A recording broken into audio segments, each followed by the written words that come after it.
On Monday we finally got ourselves back into winning ways, and we did so by beating Wolves 3-1. Before that we hadn't won since before Christmas. We were dropping points left, right and center, and for a brief moment we were out of top 4. Now it's about continue staying in top 4 because we desperately need Champions League football. It's going to be tricky to stay there because now we're facing a Manchester City that has slowly climbed up the table and finding themselves into winning ways, at least in Premier League, and they did also so by beating Ipswich 6-0 in the last fixture, absolutely annihilating them, and we couldn't even score a goal against them. It still frustrates me till this day.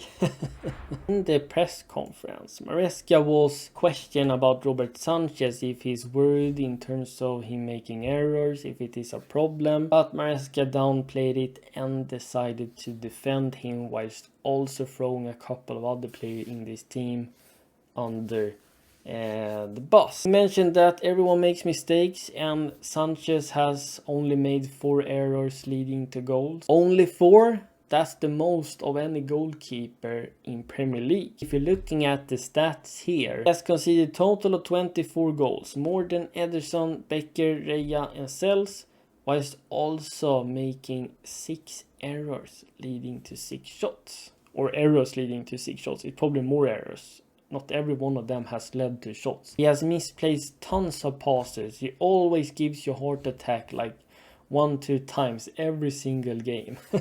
We need a goalkeeper that is not error prone in the goal, because it obviously leads to the opponent getting a few goals here and there. And Maresca also decided to compare Robert Sanchez's situation with some other players in this team. He compared with that sometimes Caicedo misplays passes, Noni Madueke can miss crosses, and Nico Jackson is missing chances up front. Also don't really understand why he had to compare him with other players in this team. He could simply just avoided the question. There's also the type of mistakes you're making if it's actually leading to goals, or if putting your team constantly under danger and pressure. I can understand why Maresca is defending him. I think it's probably, you can be honest, but you can also encourage the player. For me, Sanchez is not a bad goalkeeper. He's a fantastic shot stopper, really good claiming crosses, alleviating pressure from the defense, but he is error prone. He gives you the opponent 3 chances actually every other game. Personally, I don't think we can have a player doing that if you want to reach top 4 and compete for titles. I mentioned this in another video. In the beginning of the season, Maresca mentioned that you're gonna get game time if you show me that you train well, you perform well, you can understand the tactics, your role, you're showing good mentality, you're gonna get game time. And despite Sanchez costing us a few goals here and there, making errors, he still is giving minutes, whilst being very harsh on some other players in this team. I want it to be fair, and I think Maresca is contradicting himself a little bit here. If I was in charge, I would bring on Jorgensen for a few games and see what he's all about. He was also asked about João Felix and Christopher Nkunku. Maresca answered that João Felix is a Chelsea player, a top player, but the problem with him and Nkunku is that he prefers using only one attacking midfielder, and Palmer has secured that position, and I completely understand that, because Palmer is our best player and you can't just simply taking out just to accommodate Nkunku or João Felix. I understand that. And he also mentioned they struggle to get minutes, not for any different reasons. They are top players, but if they are top players and you're having them sitting there on the bench, why are you not turning to them more often then? There have been so many occasions now in recent games where you can bring in João Felix, Nkunku, where we desperately need to get goals and get a victory, but Maresca has decided to not do that until it's maybe 10 minutes left. Time is limited for them to do anything. He knows that Nkunku isn't a pure 9, we know that, But if your striker hasn't scored in 6 games and he's looking completely lost from the game in the last 30 minutes, then bring in Nkunku, because he is at least an attacking threat and he's clinical more often than not in front of goal. Fair enough, if he only wants to use an attacking midfielder, maybe he also sending a message to the board, gonna give me players that suits me and that I can utilize. Squad planning from the board, the directors, has been completely shocking. They have prioritized looking for opportunities and flipping money instead of giving what the manager and the squad needs. We're gonna get into my predicted lineup. Now we're still out for multiple weeks. Jensen Colwell could be back in contention. What I would do personally, I don't think Maresca is gonna do that, but I would give Jorgensen a chance because I trust Sanchez to be a great shot stopper, but I don't trust him in possession. And I think it's going to be shaky. As a right back, I will have Reece James utilized in that inverted fullback role. I think he suits him really well. He doesn't have to run up and down constantly. As the last back, we're of course going to have Mark Cucurella inverting into midfield or up in the left half space. We can be very flexible there in our setup. As my centre back pairing, no questions about it. I'm continuing with Trevor Chalobah and Tosin. Colville just came back from injury.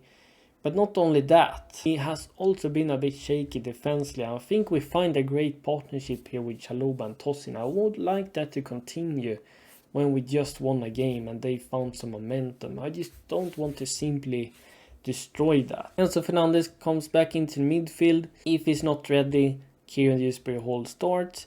I thought actually Caicedo would be suspended, but I was completely wrong. So thanks God he will be available to start against City, our most important player here, together with Palmer and Reece James, as well as Cucurella, I would say. We could have Enzo Fernandez joining the half space here, or he could stay in a pivot. I would like to see that as well, and then we can have Mark Cucurella instead going up in this left half space, because he's executing exactly what Maresca wants, and it causes the opponent to panic and they can't really track him. I really like how Cucurella has this sort of free role. We'll have Sancho on the left hand side. A creative winger will be necessary to be able to play through balls behind on City's high line. Cole Palmer in the number 10 role, of course, and I will have Noni Madueke on the right hand side, going toe to toe against Guardiola, causing him troubles. Madueke has been really lethal